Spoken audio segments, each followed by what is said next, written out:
हा सगळा आवाज उठवत आहोत।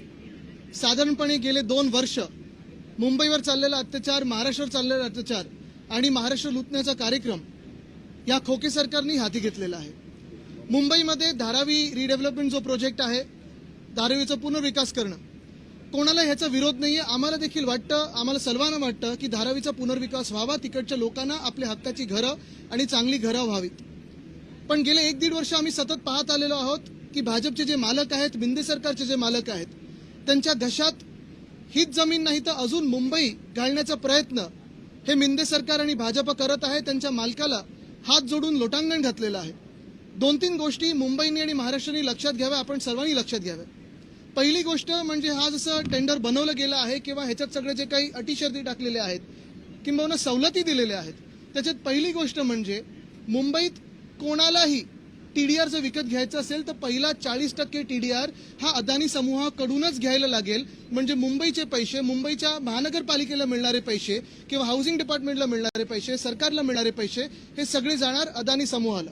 बघा, कुठच्याही उद्योगपतीला आमचा विरोध नाही, कोणी काही चांगलं करत असेल आम्ही विरोध करणार नाही, पण आज ईस्ट इंडिया कंपनीपेक्षा भयानक प्रकार हा मुंबईत आणि महाराष्ट्रात सुरू केलेला आहे। इंडेक्सेशन काढून टाकलेलं आहे। जर तसं पाहिलं गेलं तर आज मुंबईमध्ये टाउन प्लॅनिंग अथॉरिटी 4 की 5 आहेत। आमचं स्वप्न होतं आणि आम्ही आमचं सरकार आल्यानंतर मुंबई महानगरपालिकेलाच टाउन प्लॅनिंग अथॉरिटी करू, पण आज आपण पाहिलं तर धारावीमध्ये जर एखादी परवानगी घ्यायची असेल किंवा काही प्रस्तावित असेल, टाउन प्लॅनिंग अथॉरिटी जे डीआरपी आहे किंवा मुंबई महानगरपालिका आहे किंवा आजूबाजूला जे एमएमआरडी आहे, त्यांनी 15 दिवसात अदानी समूहाला उत्तर दिलं नाही, तर जसे अदानी समूह म्हणेल, अदानी म्हणतील तेच खरं ठरेल आणि तसं केलं जाईल। हा नवीन कायदा आपल्या राज्यात कशासाठी आलेला आहे, देशात कशासाठी आलेला आहे, काय नक्की आपण पुनर्विकास करतोय का, चंद्राचा आपण काही वेगळं काही करतोय का?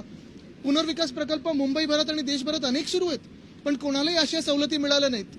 आणि हेच जर कमी पडत असेल तर आपल्याला आठवत असेल लोकसभेची जेव्हा निवडणूक होती तेव्हा मिहीर खोटेच्या जे खोटं बोलत असतात सतत, तेच म्हणत होते की आम्ही हा GR रद्द करून घेऊ। निवडणुकीच्या आधी स्थानिकांनी आंदोलन केलं होतं। हा विषय नाहीये की कुर्लामध्ये राहतात त्यांना धारावीचा विरोध आहे किंवा धारावीच्या पुनर्विकासाला विरोध आहे। हा विषय नाही की मुलुंडकर जे आहेत त्यांना धारावीकरांचा विरोध करायचा आहे किंवा धारावी पुनर्विकासाला विरोध आहे। मुद्दा हा आहे की ज्या जमिनी दिल्या जात आहेत, मग मिठागरं असतील, डम्पिंग ग्राउंड असेल, ऑक्टोयचा नाका असेल, कुर्लाची मदर डेअरीचा प्लॉट असेल किंवा मुलुंडमध्ये जे प्लॉट दिलेले आहेत ते किती वर्ष तुम्ही अदानी समूहाला देणार आहात? जसं आता आपण पाहत असाल वरळी BDD मध्ये जिथे मोकळी मैदानं होती तिथे नवीन इमारती बांधल्या जात आहेत आणि मग जी जुनी इमारत आहे तिथे पाडून मोकळं मैदान होईल। पण असंच धारावीमध्ये शक्य आहे, कारण डीआरपीचा जेव्हा आम्ही अभ्यास करत होतो तेव्हा आम्ही पाहिलं होतं की इथे ट्रान्झिट बाहेर न बनवता तिकडच्या तिकडेच ट्रान्झिट बनवलं जाईल।